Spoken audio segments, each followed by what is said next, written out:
دیمانتان بەخێر من عەبدوڵڵام لەگەڵ هاوکارانم لە ئەوروپا مژارانەمان بۆ دیاسپۆرای ئەم شەو ئامادە کردووە.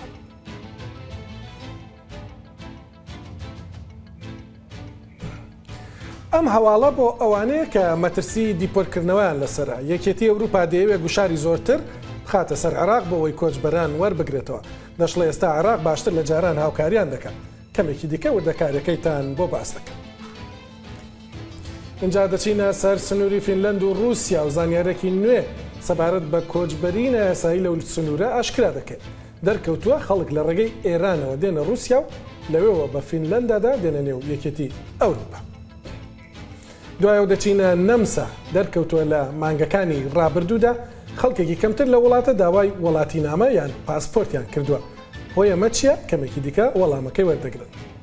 ئەگەریش بە تەمای وەبەرهێنان بن لە یۆنان بۆ ئەوەی مافیمانەوە بۆ خۆتان و ماڵباتتان وەربگرن، ئەم هەواڵە بۆ ئێوەیە. یۆنان دەڵێ لە هەندێک شوێنی وڵاتە نرخی ڤیزای زێڕین بۆ 800,000 یۆرۆ بەرز دەکاتەوە. اینجا دەچینە سەر باسی ئۆکراینە. هەندێک وڵاتی ئەوروپی دەیانەوێت لە مانگی داهاتووە ئەو کوردانی کە لە ئۆکرایناوە هاتبوون دەربکەن. دۆسەیەکی تایبەتمان کردوتەوە و هەم لێرە و هەم لە ئۆکرایناشەوە کوردی دیاسپۆرانشین میوانی دیاسپۆرای ئەم شەو. هەر ئەم شەو دۆسەیەکی تایبەتمان بۆ ئەو خانمە بەریتانیا کردوتەوە کە کاتی خۆی ڕێگەی لە دامەزراندنی دەوڵەتی کوردستان گرت و بە زۆر وای کرد دەوڵەتی عێراق دروست ببێت. دکتۆر فەرەنگیز قادری زانستوانێکی کووردە کە دوای زۆرتر لە 100 ساڵ لەو ڕووداوە چیرۆکی ژیانی خانمە بەریتانیەکە و ڕاکانی لەسەر کوردستانمان بە شێوەیەکی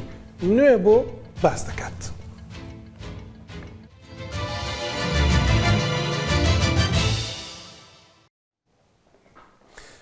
لە ماوەی ڕابردوودا هەر لێرە لە دیاسپۆرە ئەوەمان ئاشکرا کرد کە ئەڵمانیا و عێراق لەسەر دیپۆرتکردنەوەی کۆچبەران ڕێکەوتنێکی نهێنیان کردووە. ئێستا بە پێی بەڵگەنامەیەکی سەرۆکایەتی جڤاتی ئەوروپا کە بۆ گەنگەشەکردن خراوتە بەردەستی نوێنەرانی وڵاتانی ئەندام لە یەکێتیەکە و بەرنامەی دیاسپۆرا کۆپیەکی دەستکەوتووە دەردەکەوێت کە یەکێتی ئەوروپا دەیەوێت هێشتا گوشاری زۆرتر بخاتە سەر عێراق بۆ پێدانی ڤیزا بە هاوڵاتیانی. ئەو یەکێتیە گوشارخستنە سەر عێراق و ڕازیبوونی عێراق بە وەرگرتنەوەی کۆچبەران بە نمونەیەکی باش دەزانێت کە لە ڕابردوودا ئەنجام درراوە بۆی بەرامبەر وڵاتانی دیکەش دووبارە بکرێتەوە. سەرۆکایەتی جڤاتی ئەوروپا دەڵێ دەرکەوتووە کاتێک کە دێدلاینیان بۆ عێراق داناوە تاوەکو کۆچبەران وەربگرنەوە ئەنجامی زۆر باشی لێکەوتوتەوە. هەروەهاش گوتراوە کە کاتێک ئەوروپیەکان وەکو یەک تیم گوشاریان خستۆتە سەر دەوڵەتی عێراق کاریگەریەکەی زۆر باشتر بووە لەوەی کە هەر وڵاتێک لە لای خۆیەوە داوا بکات عێراق کۆچبەران وەربگرێتەوە. ئەوروپا دەیەوێت لەگەڵ وڵاتانی دیکەی وەکو بەنگلادێش، سێنیگاڵ، هەروە ئەسیوپیا هەمانە و گوشارانەی کە خستوویەتە سەر عێراق دووبارەیان بکاتەوە. ماوەیەکە سنوورەکانی فینلەند و رووسیا داخراون. باشێکی ئەمە پەیوەندی بەو گرژانەوە هەیە کە لە دوای دەستپێکردنی شەڕی ئۆکراینە و ئەندامبوونی فینلەند لە ناتۆ دروست بوون. بەڵام بەپێی بۆ دوواداچوونەکانی ئەم بەرنامەیە بەرنامەی دیاسپۆرا هۆکاری سەرەکی داخستنی ئەو سنوورانە دەستپێکردنی کۆچبەریە لە ڕۆژهەڵاتی نێوەڕاستەوە بۆ رووسیا و لەوێشەوە بۆ فینلەند و یەکێتی ئەوروپا. لە سێمانگی ڕابردوودا فینلەندەکان تێبینیان کرد کە جوڵەیەکی زۆری کۆچبەرانی نایاسایی لەسەر سنوورەکانیان پەیدا بووە. دواتر دەرکەوت کۆچبەرەکان ئەوانن کە لە ئێران و ڕۆژهەڵاتی کوردستانەوە هاتوون. ڕێگەیەکی ئاسان بۆ گەشتنە نێو یەکێتی ئەوروپا، چونکە هەر کەسێک بۆ گەشتیاری یان بزنس بیەوێت لە ئێرانەوە بچێتە رووسیا دەتوانێت بۆ ماوەی 16 ڕۆژ بە ڤیزایەکی ئەلکترۆنی سەفەر بکات و ڤیزاکەش زۆر بە ئاسانی دەست دەکەوێت. ئەو کەسەی کە دەگاتە رووسیا لەوێوە دەتوانێت خۆی بگەێنێتە سنوورەکانی فینلەند و بێتە نێو یەکێتی ئەوروپا. فینلەند و یەکێتی ئەوروپا ئەمە وەک بەشێک لە شەڕی هایبریدی دەبینن کە رووسیا دەیەویست لە جێی فینلەند و وڵاتانی ئەندام لە یەکێتی ئەوروپا دەستی پێ بکایە ئەنجامی بدە. بەڵام وەک خۆیان دەڵێن زوو ڕێگەیان لێگرتوون. بەپێی داتاکان داتەفەرمیەکانی فینلەند بە درێژایی ساڵی 2023 تەنیا 5372 کەس داوای مافی پەنابەریان کردووە لە فینلەند. سەرراوەی کە ژمارەی ئەوانەی لە نەمسا داوای وڵاتینامەیان کردووە بە بەراورد بە ساڵانی پێشتر کەمی کردووە، بەڵام هەروەش زۆرترین کۆچبەری خەڵکی سووریا و ڕۆژاوای کوردستان هەروەها تورکیا و باکووری کوردستان لە نەمسا لە ساڵی 2023دا بوونەتە خاوەنی پاسپۆرت. بەپێی داتاکانی ستاتستیکس ئۆستریا کە دامەزراوەی فەرمی دەوڵەتە لە نەمسا بۆ داتا بێگومان لە ساڵی 2023دا نزیکەی 19,900 کەس ببورن بوونەتە خاوەنی وڵاتی نامەی نەمسای. ساڵی پێشتر ژمارەکە زۆرتر بووە و 20,600 کەس بووە.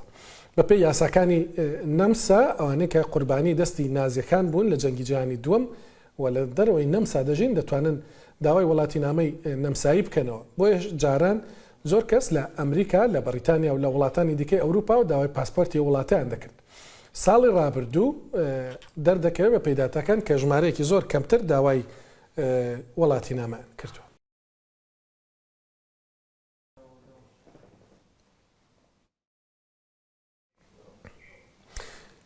یۆنان یەکێکە لەو وڵاتانەی سیستەمێکی زۆر سەرنجڕاکێشی هەیە بۆ وەرگرتنی مافی بانەوە یان ئیقامە لە ڕێگەی وەبەرهێنانەوە. ئەو جۆرە ئیقامەیە پێی دەگوترێت ڤیزای زێڕین و تاوەکو ئێستا مەرجەکەی ئەوە بوو کە کەسی وەبەرهێنەر بەهێنانی 250,000 یۆرۆ بۆ وڵاتە و کڕینی خانوبەرەیەک ئیقامە بۆ خۆی و ماڵباتی وەربگرێت. سەرۆک وەزیرانی یۆنان دەڵێ ئەو سیستەمە لەمە دوای دەگۆڕدرێت دەیانەوە بە پێی ناوچەکان نرخی نوێ دابنێن بۆ ڤیزای زێڕین. لەو شار و گوندانەی یۆنان کە قەرەباڵغی زۆر هەیە و نزیکە لە فڕۆکەخانە و شوێنە گشتەکان دەکرێت نرخی قامەکە بگاتە 800,000 یۆرۆ. واتە دەبێت 800,000 یۆرۆ لە مڵک و ماڵدا لەو ناوچانە خەرج بکرێت بۆی کەسەکە بتوانێت بۆ خۆی و ماڵباتی ئیقامە یان مافی مانەوە وەربگرێت. لەو ناوچانەی دیکە کە قەرەباڵغی زۆر نییە هەروەکو جاران بە 250,000 یۆرۆ کە خراپێتە خانوبەرەوە دەکرێت ڤیزای زێڕین وەربگیرێت. ئەم هەفتەیە یادی 2 ساڵی دەستپێکردنی شەڕی ئۆکراینە. 2 ساڵ کە تێیدا زۆرتر لە 6 ملیۆن هاوڵاتی ئۆکراینی ئاوارە بوون و دەیان منداڵ گیانیان لەدەستدا و چەندین شار وێران بوون. لەو 2 ساڵەدا وڵاتانی ئەوروپی بە بێگومان بە بەریتانیاشەوە دەرگاکانیان خستە سەرپشت بۆ ئاوارە ئۆکراینیەکان. بەپێی داتافەرمیەکانی یەکێتی ئەوروپا 4,300,000 ئۆکراینی لە سەر تاسەری ئەوروپا حەوێندراونەتەوە. 1,250,000 هاتوونەتە ئەڵمانیا، نزیکە 1 ملیۆنیش چوونەتە پۆڵند. هەر بەپێی داتاکانی یەکێتی ئەوروپا 98 لە سەدی ئەو کۆچبەرانەی کە لە ئەوروپا مافی پاراستنی کاتیان هەیە ئیقامەی کاتیان وەرگرتووە ئێستا ئۆکراینیەکانن. بەڵام پێدەچێت وردە وردە ئەمە گۆڕانکاری بەسەردابێت بە تایبەتیش بۆ ئەوانەی کە ئۆکراینی نین و لە ئۆکراینەوە وەکو ئاوارە هاتبوونە ئەوروپا. لە نێو ئەوانەدا کوردیش بێگومان زۆرن. بۆ نمونە هۆڵەندا لە سەرەتای مانگی داهاتووە ئەوانە دەردەکە کە وڵاتی نامەی ئۆکراینیان نەبێ و کاتی خۆی بەپێی ئەو بڕیارێکە بۆ ئاوارەکانی ئۆکراینە دەرچووە مافیمانەوە لە هۆڵەندا وەرگرتووە. هەروەها نەرویج ڕێشوێنێکی توندیان بەرامبەر دەگرێتە بەر و یەکێک لەو ڕێشوێنانەش ئەوەیە کە ئەو پارەیە کە وەری دەگرن وەکو یارمەتی هەر کۆچبەرێک لە نەرویج وەری دەگرێت لەوان دەبڕترێت. بۆ گفتوگۆکردن لە سەردۆخی ژیانی کوردی دیاسپۆرانشینی ئۆکراینە هەم لە نێوەی ئۆکراینە و هەمیش لە وڵاتانی یەکێتی ئەوروپا دوو میوانم لەگەڵ دەبن. لە ستۆدیۆ بەڕێز دکتۆر عەبدولستار شاهین میوانمە پزیشکێکی ناسرا و سەرکەوتووی کوردە لە ئۆکراینەوە هاتۆتە ئەڵمانیا، هەروەها لە ئۆکرایناشەوە بەڕێز ئەمین کۆت لەگەڵم دەبێت کە ویش کارسازێکی ناسراوی کوردە و لە ئۆکراینەیە. هون گەلێکی بخێراتن 2 ساڵ دەرباز بوون، 2 ساڵ ئەس بێژم بۆوە ساڵن گران بوون ئاوارە بوون هاتن ئەڵمانیا نەها ڕەوشێ کوردێن و لە ئوکرانی هاتنە ئەڵمانیا چاوایە. دەست پێکی زۆر سپاس. خەڵکی کوردی ژ ئوکرانی هاتی تەڕای ئەوروپا و ئەڵمانیا ڕەوشەوان هەنێک باشە هەنێک نەباشە. زۆر کەس هەیە حتا ڕۆژێ نکانە دیبلۆمێخوا بکە دیبلۆمی ئەڵمانی نەکەتنە کارە و گەلەکەشی هەنە کەتنە کارە. ئەو کەسانە هیڤی وان هەیە جیانێکی نو لە ئەلمانیا دەست پێ بکەن لە گۆری هەندێک داتان 55 سەدەی لە کەسێن کو لە ئۆکراینە هاتنە لەڤر کار دەکەن دەناف کوردێن کو لە ئۆکراینە هاتنە ئەوروپا ئەفەشبار بڕاستی وسای 50 سەدەی دەبن ئەژی زیادەتر کێمترن ئەس نزانم ئەوش مەرا حتا کچارەدایە ڕاستە لێ کۆمەڵە کوردی هاتی ئەلمانیا گەلە کەس هەنە دەست بکارکردە وهەنێک ژیانە دەست بکار نەکردە وەک نمونە ئەس کار دکم لە نەب شێواکی بێژم شێواکی سەربەخوا لەگەل پراکسیسە کلینۆکێکی بیچوک پراکتیکا دکم وەک هۆسپیتاسیۆن جێرە دەبێژن و زمانی ئەلمانی فێر دەبم ئاستی چاران زمانی ئەلمانی هێڤمە پشتی زمان خلاص کەم ئەز قانبم بە شێواکی فەرمی کارێ دکتۆری بکەم زمان فێر دەبی و پراکتیکۆم ژی دکەی ئەفتێ وێ واتەیە و تو جارێکدن ناڤەگەڕی ئۆکراینە وا تەخمین دەکەم ژبەر ئەژ باژارێ خارکۆف هاتمە شارێ خارکۆف باژارێکی لەسەر سینوورێ رووسیا بوو ڕاستنی ئەس بێژم من خەستەخانەکی دەربای شارێ ئوکرانیا دو ڕۆژان کار دەکرد و سێ ڕۆژان ژی لە ناو شارێ ئوکرانیا شارێ خارکۆف کار دەکرد ئەو جێ من لێ کار دەکرد هەموو وێران بێە جیەکی نێزیکی سینۆر بوو و پلانێ مێ لە ئوکرانیشکی بداخەوە دیگی تێکشون هێڤمە ژیانێکی نێ لە وڵاتی ئەڵمانیا دەست پێ بکەن بەداخەوە دەبێژیت ئەس بێژم تو لە هەولێرێژی بووینە سۆرانی ڕاستە دێ باشە ئەمە هەرنجەم کاک ئەمین لە ئۆکرانیا دگەلمەیە کاک ئەمین کۆت بڕاستیژی ڕەوشە ئۆکرانیا نەها وەسایەک و مرۆ نکارە لێ دەرێ کار بکە زەحمەتە ئانژی بۆوە نەوسایە ڕەوش جودایە والله هناك زحمات هي يعني الباجار خاركوف اوكرانيا بجيشكي وخاصه باجار خاركوف وقت الدكتور جوجيك انه ام سرسي نورن برجارة يعني سنورج ما بعد خوني جارنا كو صاروخ درت كابن كو او درت كابن يعني كيمي دقائق صاروخ في جامعه يعني فحرب روسيا واوكرانيا يعني اريعين هندري باجير دا سلامتيه اللي بس هما صاروخ جدود دا تينما ودنك تيما جارنا دنك تيما جدود دا دنك تيما عم دبيسن دنك صواريخ دنك طنكا بومبا عم دبيسن بشكل عام يعني وزع باجير تدي اوكرانيا قال لك ايش باجار اخرى كاركر يعني بسيكولوجيسكي يعني يعني اوي عالم جاهز كرنا ناس كرنا شي كرنا چطور کو صاروخ کنه کو عرض او جدا پاک دکن عرض گلاد چینن باجار خو پاکش دکن هر تشتی خو جده هر تشتی خو نشنه الصديره امكانه بيجن جملتي خاركوف دركتي يعني درباي خاركوف يكل درباي اوكرانيا يكل درباي باجار بين كييف بين الليله نيجي غربنا يعني ملكاga من او كردن كل اوكرانيا مانا زيادة ترنج كردن كو دركتنا انجي قال كم مانا لا صديرة حشتي دركتي يعني صديرة بيست مانا يعني ايكول بيركي زيرا بيتر وكما من سودس علينا ايكول بيركي رح ياخذ عرض دانا ايكول بيركي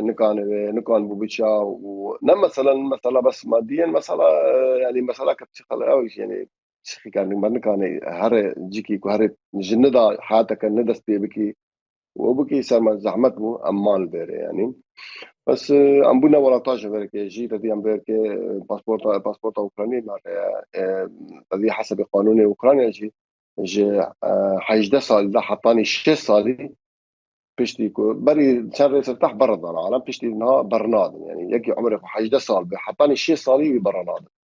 وبيا اي لحظه ممكن بكشنا عسكري يعني بكشنا حربي يعني راستا نها صدمه درنكتنا تل اوكرانيا تني اوكو تا باسبورتا اوكرانيا بو انجي اكيد لا والله بيجي كردكي تو تخوازل اللي جاكي بكو حرب ليبا شر لهبه بارا كرداجي دوم يعني زعمتي وشرع بس هما اما مدبيجن شرا اما سودو سالي ملبربون وبركي ام بركي هذا جريدان يعني نفسيا يعني ايكو عم نقانبو تشنا برهابون ما نقانبو بتركان يعني نكو بما والله مثلا ماديه مثلا نفس ماديه يعني مثلا انه تذكر في عالم في من التي ده هاتي قريدان يعني مريتا هنا ناسيتا هنا دوستيتا هنا هفاليتا هنا فباجارتا يعني باجارتا ديا يعني ما عمري خبيتري كل الكوباني درباسكري ما عمري خبيتر فيركيتش درباسكري انت في عديده هاتي قريدان يعني فما سلامه بيتر يعني ام ذلك بس سببك ياك جي سببك ام ذلك مان راسته باش قال لك باش كاك دكتور از جارك دن فقرم جمت كاك من هجمارك هي كو چند كرد نها اوكرانيا دركتنا ولا فرن تجماري فرمي حتى فيروجيتنا اللي قال لك كرد دركتن هاتن اوروبا والمانيا وقال لك جلوه دريمان كرجي دمك دوريجا وك خادي بنن ولاتي اوكرانيا قال لك هسبون دخواستن پشگیری ولاتی اوکراینیا بکن بشواکی نبشواکی لشکری لی هم بشوای دین مجل و داره و کسی کردای بوجی خاطنا آلمانیا و آلیکاری اوکراینیا بشوایی که یارمتی خلق اوکراینیا و داره کردن یارمتی همون توپی سرحف کردن شادنا اوکراینیا وك من دسبيكي از ناتم ألمانيا دسبيكا شهر از الولايات لوكسمبورغ بوم اللي قال لك أوكران ما يرمتي ذكر يرمتي دشاننا أوكرانيا ل براستني ديروكا كمالا كردي لأوكرانيا ديروكا كا قال لك جي سربلندية كرد الودرة بشواكي قال لك خوش بحر شوي يارمتي هذي كرن يارمتي كردستان هر شهر بارچه كردستان كرد نه بس روج آوابون باش دنجي هبون باش هبون بله يعني تبالا منا يكم جار از هاتم اوكرانيا پشتی دمکی کرد حواله میل داره گوتن هیرو تقنیه که لحولیره چی بیا دبی ام هرن لپیش آوایا یو این پیشاندانه کی بکن او شوا ام درکتن 500 کیلومتر باجار خارکوف ام هاتنا کیف پایتخت اوکراینیا یعنی دیروکا که پر خوش کمالا کردی هر وها جبور جاواجی گلک یارمتی کرن او دم شورش رو جاوا دست بیکری یعنی کانی مشترا بیجم جی سربلندی ام تخوازنا جارا قدین دسا چل اوروبا به یانجیل اوکراینه به ام راسته كاب دكتور قال لك او كسن كل اوكرانيا هاتنا اوروبا ودبيجنا منافا قرن بو اوكراينا او كيمن راستني از بيجم كيمن يعني جيانا كرن بالسال 15 سالان 20 سالان هر تشت دروجه كده گشکی چو او کسل بداره کار دکرن کار وانگیش کی دشبرو که داگیش کی چو اوش جی غمگینیه براستنی راست دیروکا که نخواشه اف دیروکا هیرو بیشتر چاری و جبون ما کردان و خلک اوکراینیا یعنی ام اوکراینیا و جی ولات میدوه مینه واله دمیزن تماشا دکن دیروکا که نخواشه ام هیوینه اف شرا راوسته بله قال لك باشا كاك امين برسيارة داوي بوتا تول اوكرانيا تقول يعني چند سالن تول ويدري وكي ولاتتي پیش روجا اوكرانيا مستقبلا اوكرانيا تو چاواد بيني بو كردال ويدري و بو اوكرانيا بگشتيجي و اولا لما غاص بيجم يعني بري 2 سالا ده 2022 بري حرب دست بيمكن حط سدو 26 روجا بري هيرو دي صاروا داوي رمضان كر كاك عمر من دانكر مقوك والله حربك اوكرانيا وروسيا ببه واوكرانيا د سه شارا دا سيرا دا شارا دا واوكرانيا جيش كده بها دركات اوكران بيتر قوينا بيتر دفاعي خد كان بيتر قانون تر عرض خال تراوي خال دفاعي خد كان